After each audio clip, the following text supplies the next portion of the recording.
Hello, welcome to Medical Affairs Strategy Hacks. I'm Patrina, the creator of this channel that is dedicated to helping medical affairs professionals improve their strategic thinking skills.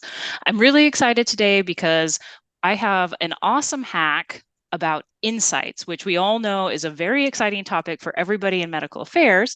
And it's also really exciting that I am joined by another insights expert, Rich Swank.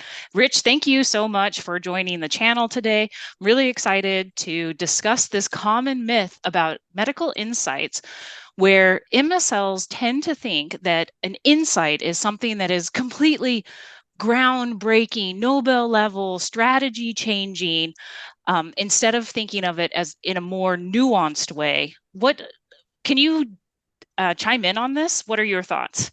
Absolutely. And thanks, Patrina, for having me. It's great to join you today.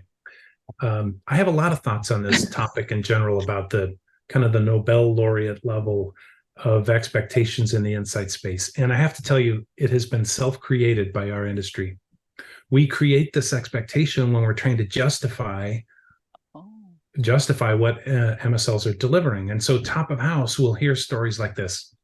Well, the biggest example of the insight moving thing that our team generated was the addition of a new indication or completion of a clinical study so that you could file for FDA approval faster by, let's say, 6 weeks, which results in money savings. And those big needle moving, more than needle moving, those big, yeah. seismic Practice events changing, like, uh, yeah.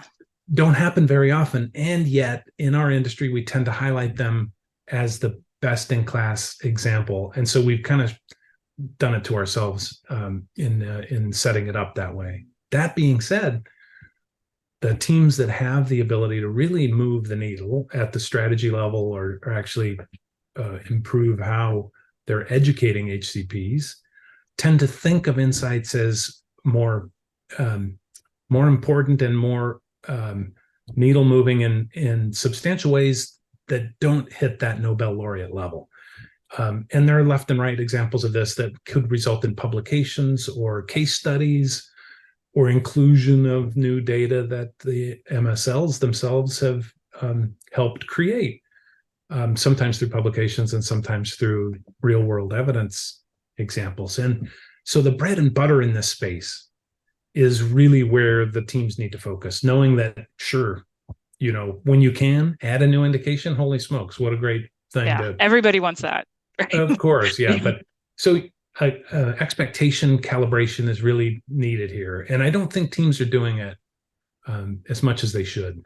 Is that is that helpful a little? Yeah, I love that. So, guys, what Rich is saying is that if you are really focused on these big, high level, neat, like new indication, big insights, that's okay because that's kind of how we've been trained and what leadership has focused on.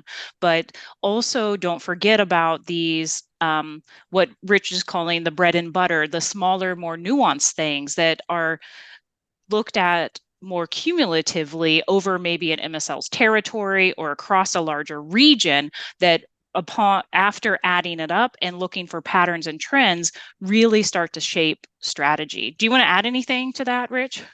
I think you've really teed it up well. I think I would add that the important issues you raised about regional differences. This is really where strength of MSL teams can be exemplified is when they are the tip of the spear when it comes to identifying regional differences in use of products, in treatment in a therapeutic area. For example, the Northeast versus the Southeast, or the West versus the Northeast. And MSL teams are usually the first ones to highlight, hey, there's something going on here. And importantly, here's why. Here's what we're hearing, right? And those kinds of examples help the companies understand what potential strategic shifts need to be made in response. And so, yeah, it's never a boring space. I think it's a very Yeah. dynamic space. So yeah, I think you've really teed that up well. And one thing for folks to keep in mind is that it's often these smaller, more nuanced things that are moving the needle or shaping strategy. And this affects how MSLs can approach their territory.